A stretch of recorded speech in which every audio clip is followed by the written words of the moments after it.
शब्दों को बहुत कम शब्दों में बहुत कुछ कहने का प्रयास करूंगा। विश्व के जितने पर आदरणीय कर्नल साहब ने हमको जो पहचान दिलाई है, हमारे सम्मानीय कर्नल साहब, बहुत कम शब्दों में मैं आपसे सिर्फ दो निवेदन करूंगा। सबसे पहले एक निवेदन आदरणीय कर्नल साहब से करूंगा, दूसरा निवेदन आप सब युवा साथियों से करूंगा। धन्यवाद अर्पित करना चाहूंगा श्री राम जी बेसरा जी का, जिन्होंने अभी एक बात पर मैंने नोटिस करी। इन्होंने कहा कि गुजर आरक्षण संघर्ष समिति भंग कर दी गई है और नए सिरे से गुजर आरक्षण संघर्ष समिति बनाई जाएगी, जिसमें युवाओं को ज्यादा मौका दिया जाएगा। कर्नल साहब युवाओं के साथ साथ में शैलेंद्र जी वकील जैसे वकीलों को ज्यादा से ज्यादा उस संघर्ष समिति में लाना है, जो सरकार के हर बात का हर टोट का जवाब दे सके। दूसरा निवेदन, समाज के युवा जब हम एक जगह बैठ के बात करते हैं तो ये बात करते हैं कि या तो समाज को कर्नल साहब पे विश्वास दिए, कर्नल साहब को समाज पे विश्वास।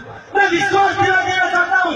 आज हम थे जब सवाई माधोपुर से रवाना हुए थे, तब से लेकर यहाँ तक बरसात आ रही थी साहब, पूरे बरसात में हमको विश्वास था, इसलिए हम यहाँ आए। और कर्नल साहब आज हम इस उद्देश्य से आए, आपको मैं इसलिए बता देना चाहता हूँ कि आज हम बड़ी उम्मीद से आए हैं। आप ऐसा फैसला लीजिए, आप जो भी फैसला लेंगे समाज को सम्मान है। विधानसभा घेराव करो, संसद घेराव करो, पटरी पे बैठो, हमको पूरे समाज को स्वीकार है। और युवाओं से एक निवेदन करना चाहूंगा साथियों, सभी भाई बोल रहे हैं कि सबसे बड़ी कोई ताकत है तो वोट बैंक की ताकत है। कर्नल साहब आप सुनना मिलाओ, हमारे विधायकों साथियों मिलाई। आज इस मंच के माध्यम से कह देना चाहता हूँ, जितने अपने पूरे राजस्थान में सभी जिलों में जिला अध्यक्ष और प्रदेश अध्यक्ष संगठनों के बने हुए हैं, उन सब ने अगर साथ दे दिया तो मैं यहाँ से जाने के बाद में सवाई माधोपुर के तमाम युवा साथियों को इकट्ठा करके और कलेक्ट्रेट पर हमारे 4 विधायक है, 4 विधानसभा क्षेत्र है जिन्होंने हमेशा गुजरों के वोटों से जीत के आते हैं। नाम नहीं लेना पहुंचाऊंगा, पर सुन लेंगे आप वीडियो लेके शाम को। चारों विधायकों के मैं खुद जाऊंगा, बहिष्कार करूंगा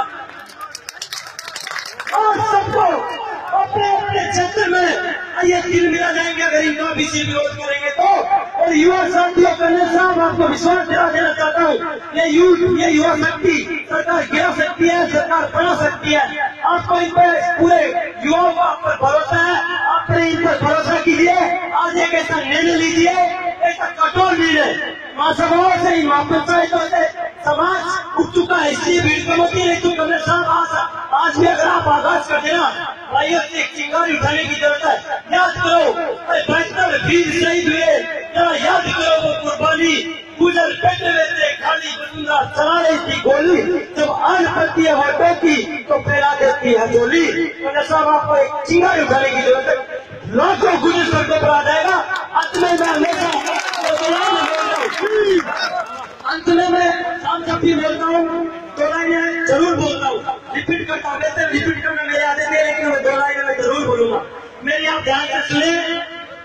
आंधी जब चलती है, अरे आंधी जब चलती है जमीन को रात बदल देती है, बिजली जब कड़कती है तो आसमान बदल देती है, और आदरणीय कर्नल साहब जब गरजते हैं तो इतिहास बदल देते हैं।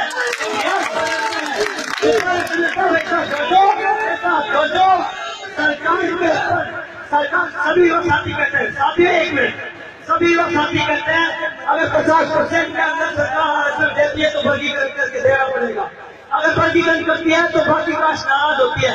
50% के ऊपर देते हैं तो सत्ता समिति वापिस लगाएगी, जनरल कास्ट नाराज होगी, और 50% के ऊपर समाज को भी ऐसा नहीं लगता कि वो ले ताकि बाद में अटके। इसलिए कर्नल साहब आपसे निवेदन है, जब हमारा 2007 में आंदोलन हुआ था तो ये सरकार एसटी में भी हमको देने के लिए मजबूर हो गई थी। आप संघर्ष करो, सरकार कैसे मिलेगी? मेरी गारंटी है, अगर पहले जैसी क्रांति फिर समाज में आ गई तो जैसा हम चाहेंगे सरकार कैसा आरक्षण देगी। आप सबने मुझे सुना, मुझे सम्मान दिया, आप सबका बहुत बहुत धन्यवाद। राम राम साहब, जय करना। आपने बहुत